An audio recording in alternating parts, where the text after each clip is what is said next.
Olá pessoal, aqui é o professor Baldo Fernandes e hoje nós vamos para a nossa segunda aula do conteúdo de mecânica.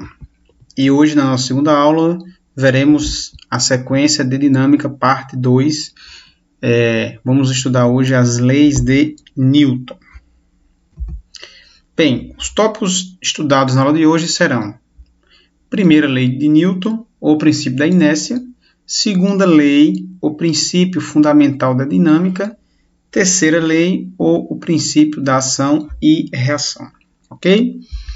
Então, antes de começar precisamente nas leis, vamos aqui a um breve contexto. Bem, pessoal, Newton foi o primeiro a dar uma formulação completa das leis da mecânica e a introduzir leis universais, que podem ser expressas através de fórmulas matemáticas, as quais se harmonizam com a natureza. Então, Newton ele foi o primeiro a ter essa percepção, okay? A formular, de maneira matemática. Bem, mas não podemos esquecer que antes de Newton, outras mentes já haviam pensado sobre a mecânica da natureza e, sobretudo, que o mundo era matemático. Eu vou citar aqui alguns nomes que vocês devem conhecer, devem ter visto falar já. Aristóteles, Arquimedes, Ptolomeu, Copérnico, Tycho Brahe, Kepler, tá, gente? Galileu, Descartes e Huygens. Então, entre outros, Então, assim, Newton, ele teve a percepção de compreender o entendimento de outras mentes para formular as famosas leis de Newton. Mas, de fato, outras pessoas, outras mentes já pensavam ou interpretavam a mecânica da natureza. Ok? Bem, então, um ponto aqui importante, tá certo, que eu queria trazer para vocês antes de começar as leis de Newton, é que as leis de Newton não são apenas de Newton. As leis de Newton, na verdade, outras mentes contribuíram para o formalismo das leis. Isso é importante a gente frisar para estudar as leis de Newton e perceber que elas tiveram uma contribuição de outras mentes. Bem, um outro ponto importante, que Newton ele apresentou as leis do movimento com o objetivo inicial de explicar o movimento dos corpos celestes, o movimento do cosmos, os planetas. E só mais tarde eles passaram a ser usados nos mais diversos tipos de problemas mecânicos. Então, Newton estudou o movimento para compreender o movimento dos corpos celestes. Depois que as leis que explicavam o movimento dos corpos celestes, elas foram implementadas nos mais diversos problemas mecânicos. Bem, depois desse breve contexto, vamos dar início às leis de Newton, mas vamos a uma problematização. Vamos lá. Como você explicaria o fenômeno observado a seguir? Vamos observar o fenômeno a seguir. Aqui, pessoal, é um vídeo de um teste de colisão que é realizado nas nas fábricas que constroem carros, para verificar itens de segurança. Um deles é o airbag. Nesse caso, o teste é de um carro sem airbag. Observe que os passageiros, quando ocorre a colisão, eles são arremessados para frente.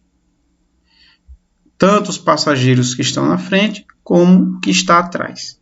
Então, assim, olhando esse vídeo, tá certo? Qual é a nossa problematização? Essa aqui, ó. As leis de Newton podem ser utilizadas para compreendermos o que acabamos de perceber no vídeo anterior? O que vocês acham? Sim ou não? Bem, pessoal, é claro que todos vocês devem estar pensando que, de fato, as leis de Newton podem ser usadas para compreendermos o que acabamos de ver. É óbvio. Então, é isso que nós vamos, a partir de agora, estudar, né? Vamos apresentar as leis de Newton analisando esse teste de colisão que foi apresentado anteriormente. Vamos lá. Bem, então como é que nós podemos descrever o que nós vimos no vídeo, né? Para nós, quando eu falo nós, é eu, vocês, que estamos observando o vídeo de fora, então o evento, nós estamos de fora, olhando esse evento, nós somos um referencial externo. Então, eu coloquei aqui uma descrição do que nós poderíamos interpretar o que nós vimos no vídeo. Então, vamos lá. Os objetos dentro do carro movem-se com a mesma velocidade do carro, lembrando que isso é para nós que estamos fora. Para os referenciais que estão dentro do carro, ambos encontram-se em repouso. Mas para nós, eles estão em movimento e a velocidade dos ocupantes é igual à velocidade do carro. No momento da colisão com o obstáculo, a força ela é aplicada, pessoal, na frente do carro e não nos ocupantes do carro. Dessa forma, os ocupantes, tenderão a continuar em movimento. Então, essa aqui é a descrição de nós que somos referenciais, certo, pessoal? Externos, tudo bem? Então, vamos lá. Vamos dar continuidade. Bem, vamos ver outros eventos que podemos tirar conclusões semelhantes. Talvez eventos, né? Aqui eu trouxe ilustrações, mas talvez ilustrações que vocês podem até já ter vivenciado em loco. Vamos lá.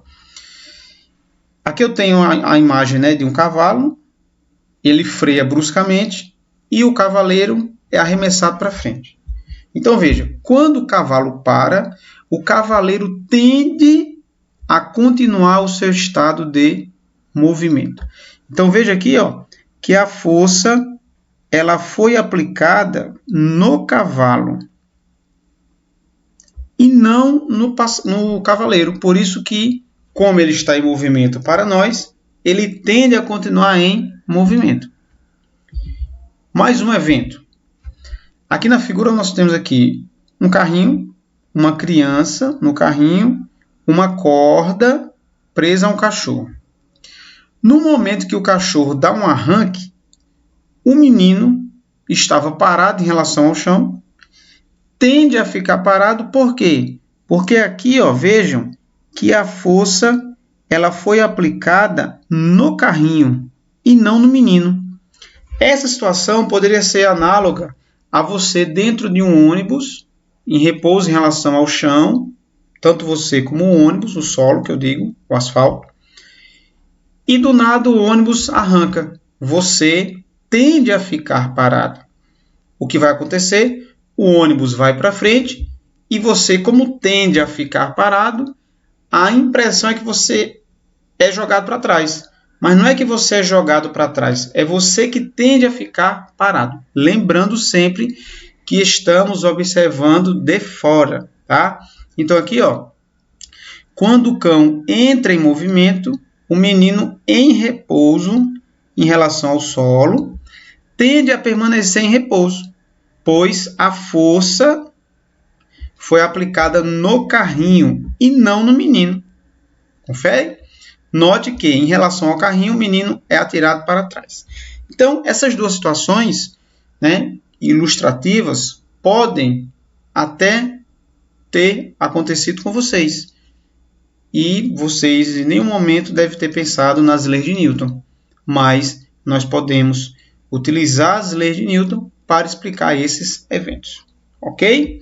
Então, diante disso, vamos introduzir a primeira lei, ou princípio da inércia, que diz assim: todo corpo continua o seu estado de repouso ou de movimento uniforme, o famoso MU, em linha reta, a menos que seja compelido a mudar seu estado por forças aplicadas sobre ele.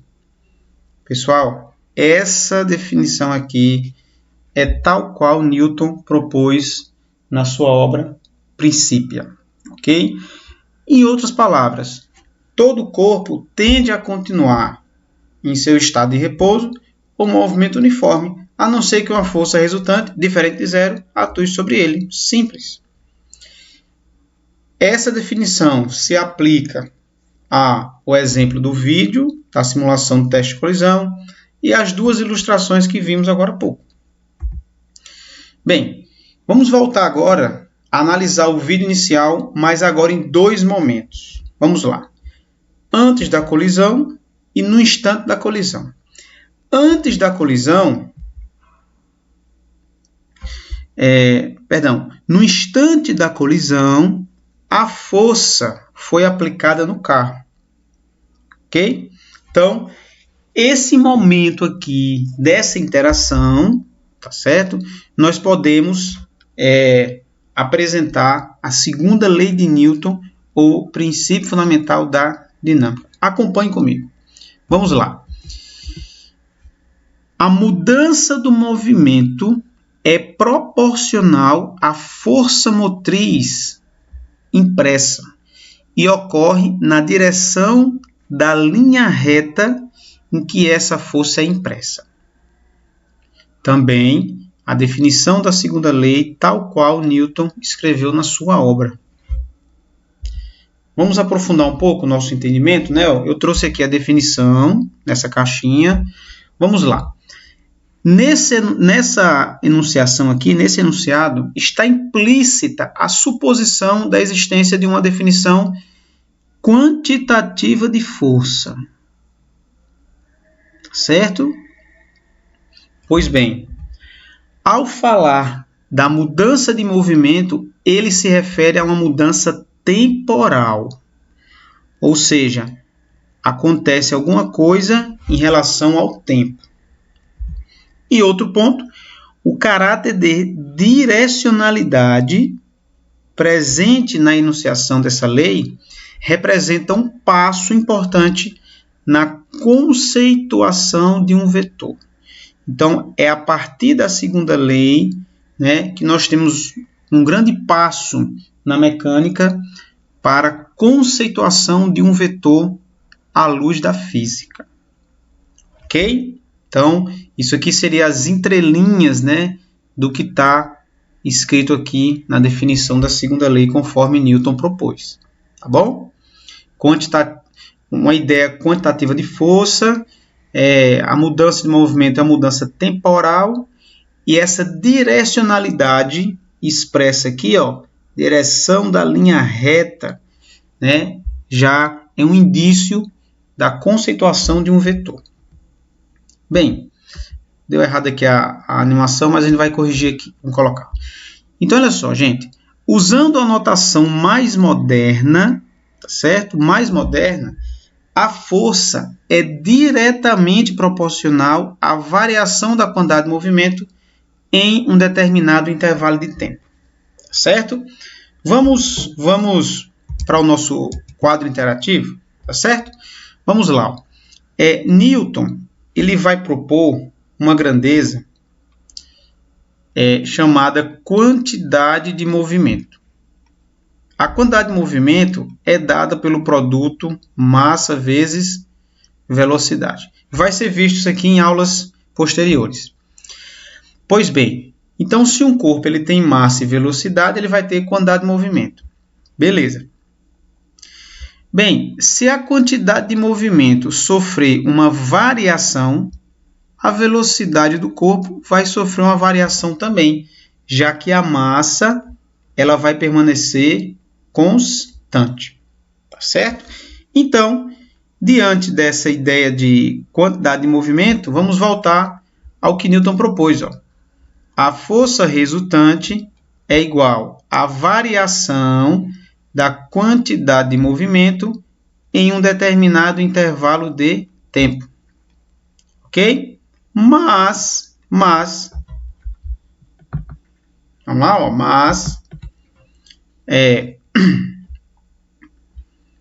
a variação da quantidade de movimento Não é m vezes ΔV? Então, força resultante é igual a m vezes ΔV sobre ΔT. Nas aulas de cinemática, vocês devem estar lembrando que essa razão aqui, ΔV sobre ΔT, é o que a gente chama de aceleração, que a gente usa a letra A. Eu vou colocar o vetorzinho aqui e vou aproveitar e vou trazer para cá também, como está lá no slide. Força resultante, aqui é vetorial também, vetorial, muito bem. Portanto, chegamos na consequência da segunda lei.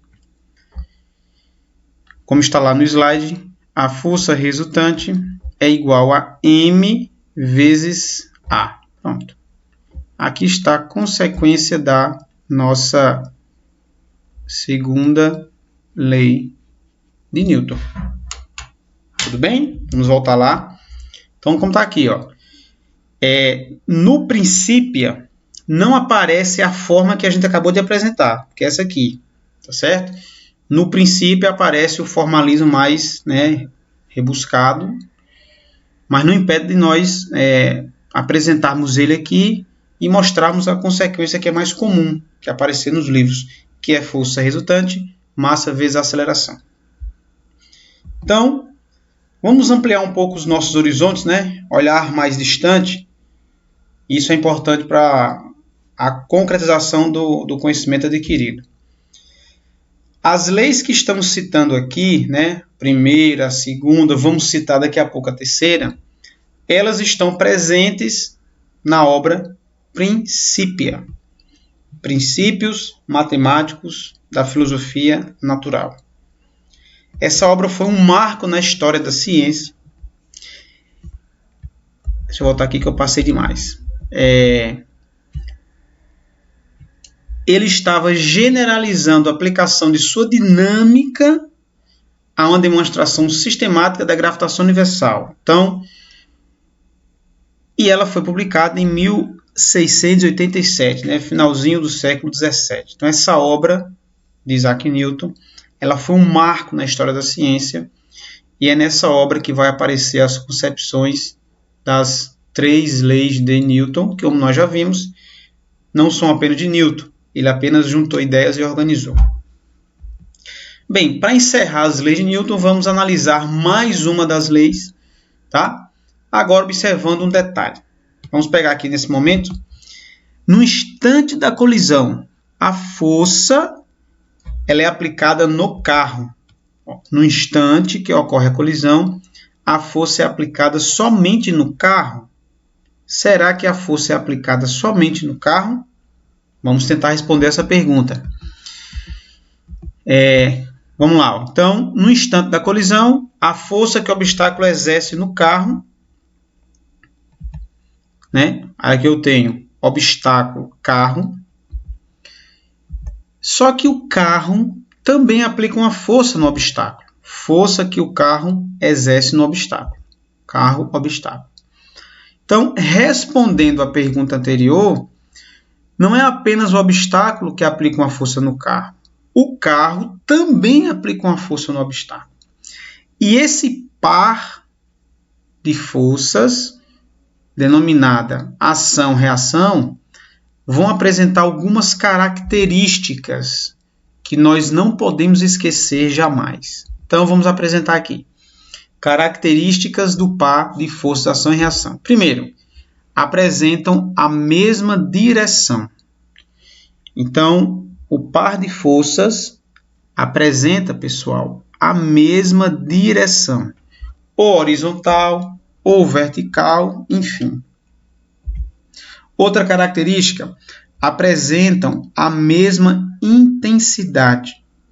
Mas, professor, o carro sofreu um dano maior. Por quê? apesar das forças terem a mesma intensidade, o efeito de cada força vai depender da estrutura do corpo. Por exemplo, vimos que, como o obstáculo é mais rígido, ele não sofre tantas consequências como o carro, que é mais flexível. Tá bom? Mas não esqueçam, esse par de forças apresenta a mesma intensidade ou módulo. Outra característica, apresentam sentidos opostos. Sentidos opostos. Veja que na figura anterior, o obstáculo aplica uma força para a direita e o carro aplica uma força para a esquerda. Certo? Pessoal, essas três características aqui são as que são mais cobradas em problemas de qualquer vestibular, Enem, enfim, qualquer avaliação. Eu vou trazer aqui mais três características fundamentais que são pouco abordadas. Não custa nada que a gente possa fazer essa ampliação do conhecimento. Vamos lá. Bem, se você pegar o pé da letra, para toda força de ação tem uma reação. Pela sequência da frase, é como se a ação viesse primeiro, mas elas são simultâneas. Tá bom?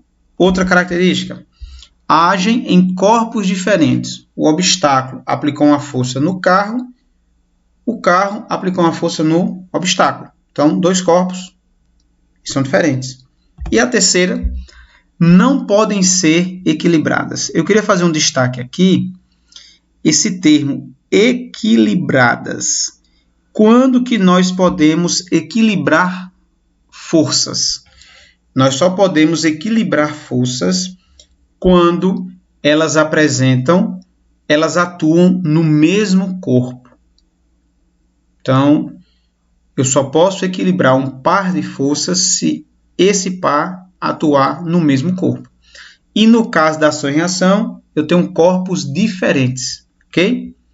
Então, gente, com isso, nós apresentamos aqui essas três características adicionais que vocês não podem esquecer, tá? E, resumindo, só para não ficar nenhuma dúvida, lei 1, lei da inércia. Todo o corpo continua seu estado de repouso ou movimento uniforme em uma linha reta, a menos que seja compelido a mudar seu estado por forças aplicadas sobre ele. Lei número 2. A mudança de movimento é proporcional à força motriz impressa e ocorre na direção da linha reta em que essa força é impressa. E a lei 3. Para cada ação existe sempre uma reação igual, contrária, ou seja, as ações recíprocas de dois corpos, um sobre o outro, são sempre iguais e dirigidas para partes contrárias. Com isso, nós encerramos mais essa aula. Assistam o vídeo, tirem suas dúvidas. Se você gostou, deixe o seu joinha e deixe o comentário na descrição do vídeo. Um abraço, nos vemos na próxima aula e até logo.